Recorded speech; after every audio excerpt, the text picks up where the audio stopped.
Muuqaalka waxaynu kaga hadlaynaa layliska markaasi labaad ee cutubka saddexaad. Su-aashiisa koowaad waxay odhanaysaa sidan soo socota.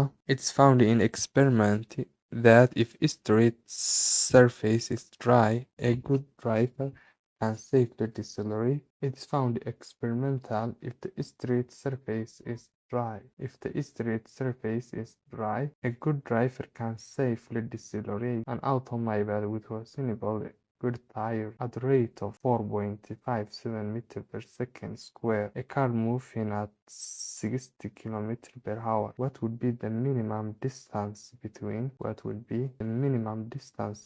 the two cars so that they won't crash during sudden stop? Waxaa lagu ogaaday markaasi tijaabo wadada markaasi oogadeedu ay qalalan tahay, darawalka wanaagsan ama waditaanka ku fiican inuu si nabadgelyo ah markaasi ku karaar jebin karo gaadiidka taayiradiisu ay wanaagsan yihiin xaddi markaasi 4.57 mitir per second square ah. Gaadhigaasi marka uu ku socdo 60 kiiloomitir markaasi halkii saacada ay noqon doontaa markaasi fogaanta ugu gaaban ama fogaanta ugu yar ee u dhaxaynaysa laba gaadhi si ayna labadaasi gaadhi markaasi isku crash gareynin ama iskugu dhicin marka markaasi ay u istaagayaan sida kediska ah. Ugu horreyn waxaan odhanaynaa markaasi given initial velocity-ga gaadiidkani waxa uu yahay 0 meter per second. Sidoo kale final velocity-ga gaadiidkani waxa uu yahay 60 kilometer markaasi per hour. 60 kilometer per hour-ka waxaan u bedeli karnaa markaasi in meter per second. Waxaan xasuusanaynaa markaasi halkii kilometer per hour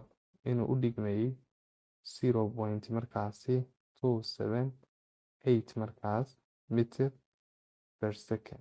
Haddaba 60 kilometer per hour imise markaasi second ayay u dhigantaa. Waxaan isku dhufan karnaa markaasi isweydaar x waxaan ku dhufan karnaa 1 kilometer x times markaasi 1 kilometer per hour waxay kula mid tahay 60 lagu dhuftay markaasi 60 kilometer per hour oo lagu dhuftay markaa 0.278 markaasi meter per second. Qiimaha eegasaan helno dhinaca waxaan u qaybin karnaa 1 kilometer per hour dhinacana waxaan u qaybin karnaa 1 kilometer markaasi per hour. Sidoo kale kilometer per hour iyo kilometer per hour way isla baxeen marka waxay noogu soo hadhay x oo keliya. Mar labaad kilometer per hour iyo kilometer per hour way isla baxeen 60 lagu dhuftay 0.278 waxay tahay markaa 16.68 meter per second. Saas daraadeed 60 kilometer waxay u dhigmaan 60 kilometer per hour waxay u dhigmaan 16.68 meter per second. Sidoo kale waxaan haysanaa acceleration-kii midkaasoo ah 4.57 markaasi meter per second square. Waxaa lanaga rabaa waxay tahay minimum distance s. Inagoo haysanaa initial velocity, final velocity, sidoo kale acceleration e. Waxaan galaynaa maanta wixii ka dambeeya furfurista. Waxaan adeegsan karnaa markaasi uniform accelerated motion equations. Inagoo isticmaalna shantii equation. Equation-ta ugu habboon waxay noqon doontaa equation-ta afraad.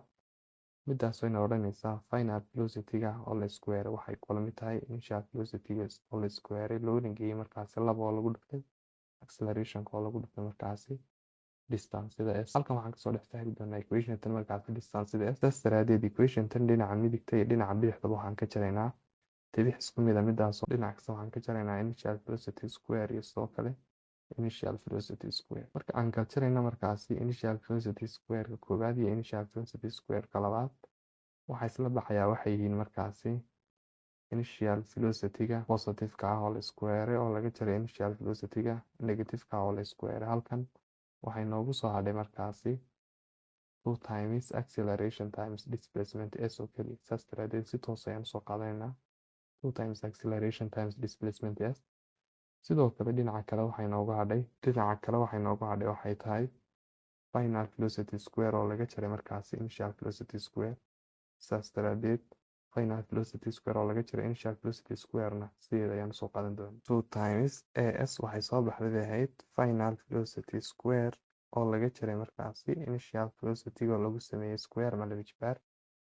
Si aan u helna s oo keliya dhinaca waxaan u qaybinaynaa 2a dhinacana waxaan u qaybinaynaa markaasi 2a. sidaas daraadeed 2 iyo 2 iyo a way isla baxayaan. halkan waxaa kusoo hadhaysa markaasi s oo keli. sidaas daraadeed s waxay kula mid tahay final velocity square oo laga jaray markaasi initial velocity square oo loo qeybiyey 2a. displacementiga s waxay kula mid tahay final velocity square oo laga jaray markaas initial velocity square oo loo qeybiyey markaasi 2a. marka imanayso final velocity square ku positionka uu yaallo waxaan ku bedelaynaa qiimihii aan haysanay midkaasoo ahaa 16.68 kadibna waxaan ku samayn doonaa square.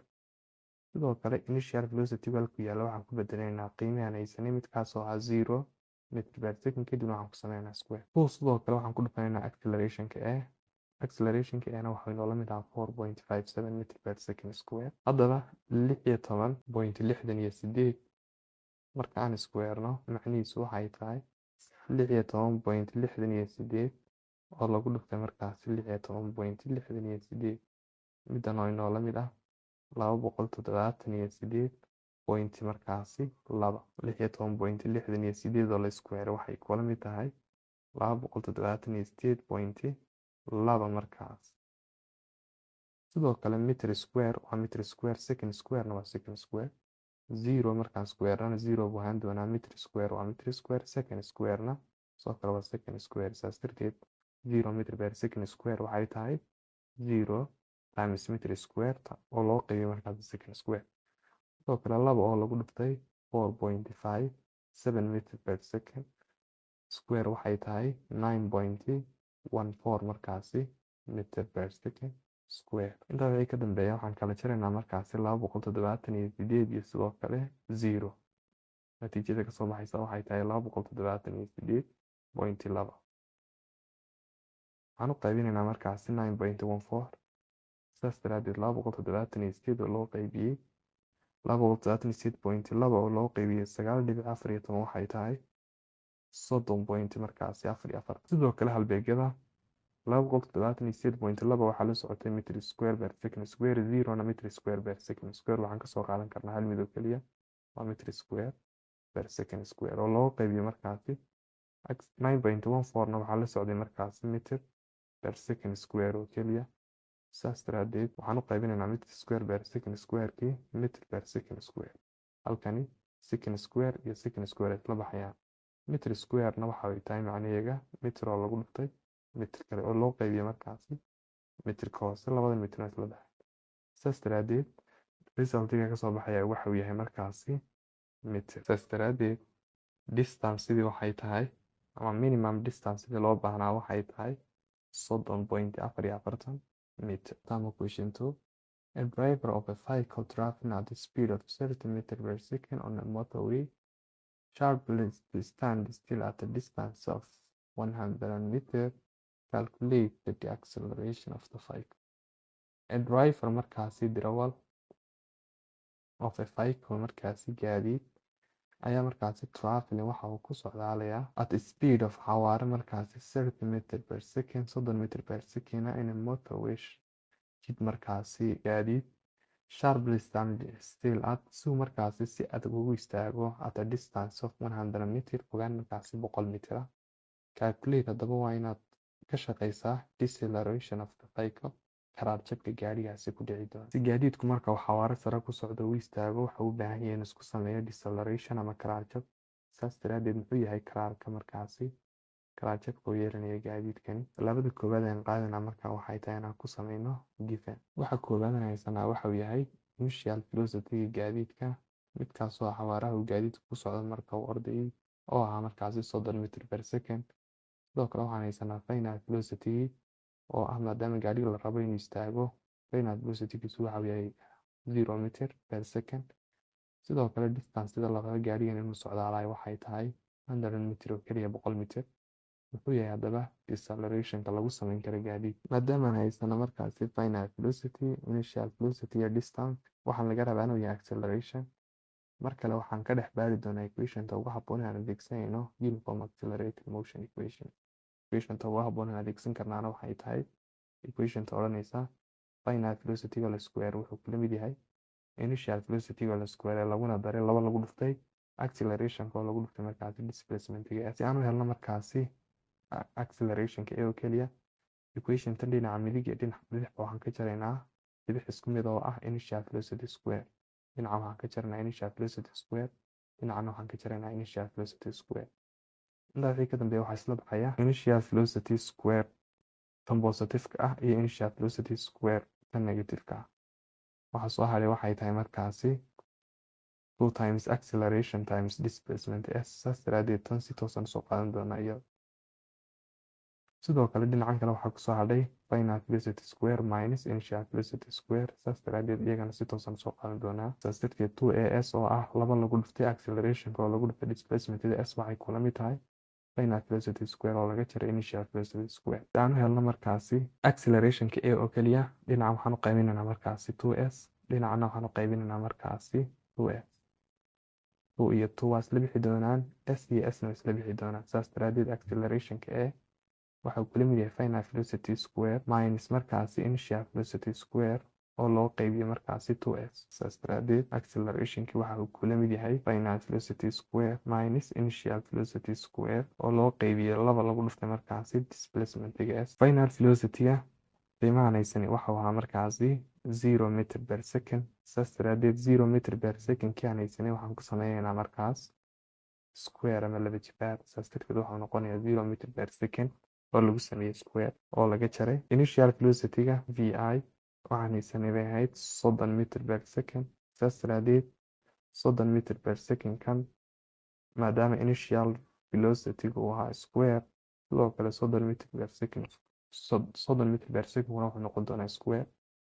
sidoo kale 2 times displacement s waxaan bedelaynaa markaasi halka ay taalo displacementiga s oo aan ku bedelaynaa qiimihii displacementiga s aan haysanay oo ahaa 100 mitir. saas darteed waxay noqonaysaa 2 oo lagu dhiftay 100 mitir. 0 markaan square-no 0 meter per second markaan ku sameyno markaasi square waxay macnihiisu tahay 0 meter per second oo lagu dhiftay 0 meter per second kale. 0 lagu dhiftay 0 marka waxa uu yahay 0 keliya, meter lagu dhiftay meter waa meter square, second lagu dhiftay second waa second square. saas darteed 0 meter per second square resultiga ka soo baxaya waxa uu yahay 0 times meter square per markaasi second square. 30 meter per second marka aan ku sameyno markaasi square ama laba jibaar, resultiga ka soo baxaya waxa uu yahay 30 meter per second oo lagu dhiftay markaa 30 meter per second. 30 meter per second waa laba jeer isku dhufan.